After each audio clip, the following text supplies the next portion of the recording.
ఏమండి, మార్నింగ్ నుంచి తలనొప్పిగా ఉందని టాబ్లెట్ తెమ్మని మెసేజ్ చేశాను. టాబ్లెట్ తీసుకొచ్చారా? ఆఫీసులో నాకు 100 టెన్షన్లో, అయినా నీ టాబ్లెట్లు గుర్తు పెట్టుకుని అంత ఖాళీ ఎక్కడ ఉంది నాకు? వెళ్ళి తెచ్చుకోలేకపోయావా? మరీ అంత విసుగెందుకు? నేను కూడా మనిషినే, మరి నా కష్టం ఎవరికి చెప్పుకోను? వచ్చిన సేపు అయింది, కనీసం మంచినీళ్ళు ఇచ్చి ఏమైంది అడిగే సంస్కారం కూడా లేదు నీకు. మరి పొద్దున్న నుంచి నేను కష్టపడుతున్నాను, మరి నా గురించి అడిగే సంస్కారం ఏమైంది? చాలా మాట సమాధానం చెప్తున్నావు.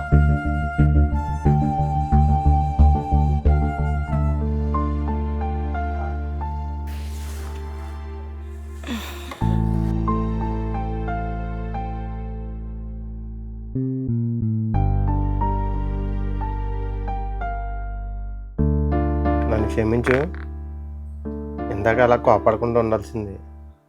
ఆఫీస్లో టెన్షన్ అంతా నీ మీద చూపించాను. మీరు కూడా నన్ను క్షమించండి. మీ అలసట గమనించక నా తలనొప్పి గురించే మాట్లాడాను.